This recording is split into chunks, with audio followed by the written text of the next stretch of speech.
Foundation अध्यक्ष श्री ब्रिजेश सिंह ने कहा कि मालवनी टाउनशिप मनपा सेकेंडरी स्कूल के बच्चों के भविष्य के साथ खिलवाड़ किया जा रहा था। प्रयास फाउंडेशन ने बच्चों को शिक्षा देने का उठाया बिना। बच्चे देश के भविष्य है। शिक्षा विभाग के अधिकारी शिक्षा के प्रति संवेदनशील नहीं। शिक्षा तो बहुत जरूरी है।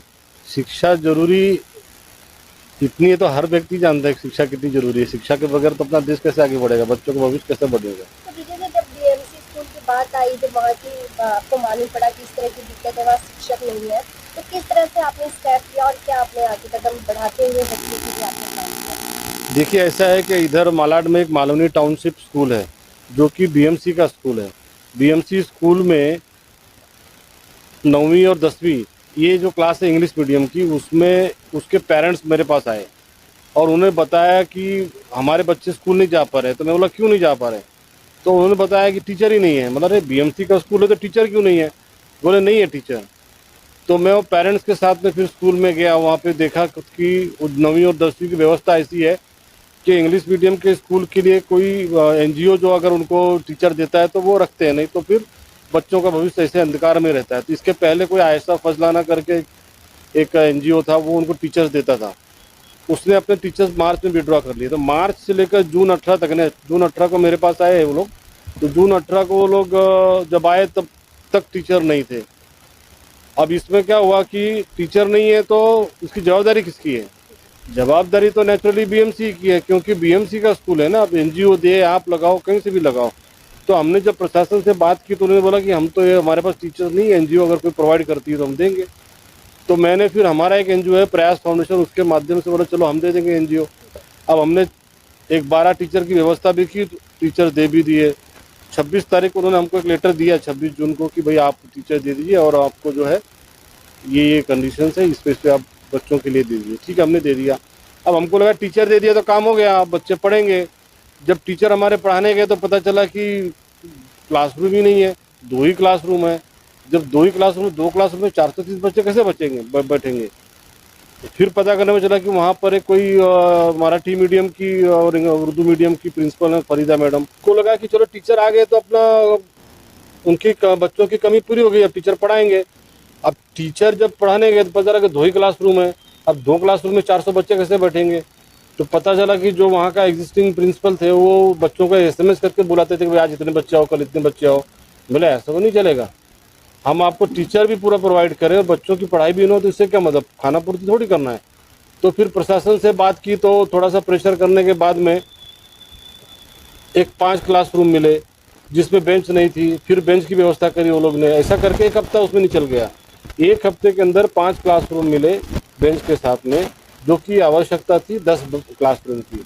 अब 10 क्लासरूम की व्यवस्था करने के लिए जो हम उनसे रोज बात कर रहे हैं, बीएमसी के अधिकारियों को निष्क्रियता इतनी है कि उनकी शिक्षा के प्रति कोई संवेदनशीलता है ही नहीं। यानी बच्चे लोग का भविष्य खराब हो रहा है, उनकी पढ़ाई खराब हो रही है।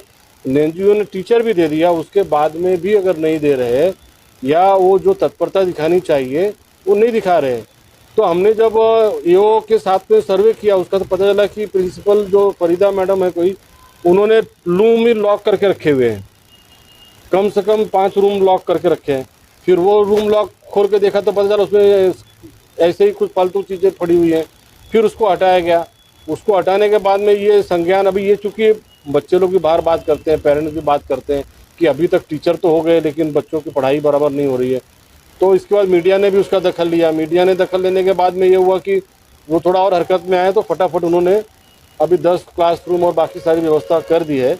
लेकिन मेरा ये कहना है कि जब सरकार इतना तत्परता से काम करती है, आज की सरकार ऐसी नहीं है कि सरकार उस पर ढिलाई बरतती है, सरकार सारी सुविधाएं दे रही है।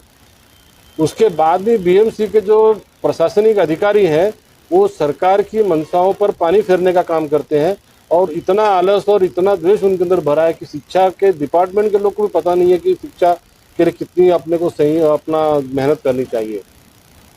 इतने सारे प्रोसेस में मुझे खाली 2 ऑफिसर ऐसे मिले, एक रीना वाकर वर्के करके थी और एक किरण दिगावकर जी।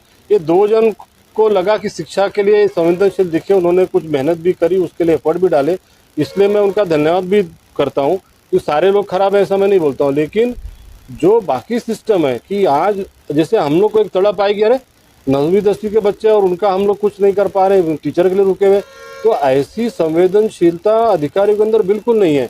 पता चला कि एक मराठी मीडियम का जो क्लासरूम है उसको खाली उनको मॉर्निंग शिफ्ट में भेजना है, उसके लिए एक सिग्नेचर के लिए 15 दिन चला गया। 15 दिन आदमी सही नहीं कर, सिग्नेचर नहीं करता है, ये मैडम इधर की प्रिंसिपल उधर ये नहीं भेजती है, प्रपोजल नहीं भेजती है, प्रपोजल भेजने के बाद में वहाँ पर फिर यानी पेपर घूम रहा है और बच्चे बाहर हैं।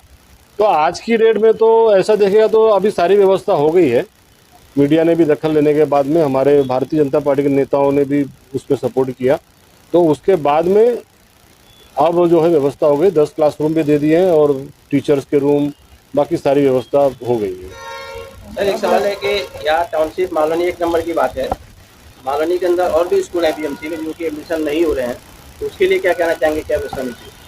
देखो, एक तो पहले मालवनी टाउनशिप का ये जो हमने व्यवस्था की उसके बारे में ही बता दूं कि इसकी व्यवस्था प्रयास फाउंडेशन के माध्यम से हम लोगों ने की है, और जो 12 टीचर अपॉइंट किए हैं और प्यून अपॉइंट किया है, क्लर्क अपॉइंट किया है, सफाई वाला अपॉइंट किया है, ये इनका अपॉइंटमेंट, इनका सारी सैलरी हमने देनी है, इसका सारा जो खर्चा है ये प्रयास फाउंडेशन उठाएगा।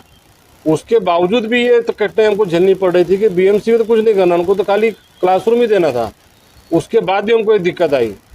और जो आपका प्रश्न है दूसरे इसका मालवनी में तो आप अगर देखो तो कल या परसों ही अभी एक रिपोर्ट आई है कि पूरे बम्बई में 367 अनधिकृत स्कूल हैं। मुझे तो ऐसा लगता है 367 पूरे बम्बई में जरूर है, वो तो जो रजिस्टर्ड नहीं है, लेकिन आप मालवनी मलाड में अगर अवस्था देखोगे तो स्कूलों की हालत ऐसी है कि उनके पास न ग्राउंड है, न टीचर को बैठाने की जगह है, प्रॉपर ये है आपका क्लासरूम है, कुछ नहीं है, लेकिन स्कूल खोल के बैठे हैं और प्राइवेट के नाम पे जबरदस्त फीस ले रहे हैं। गरीब बच्चे कहाँ जाएंगे बताओ मेरे को।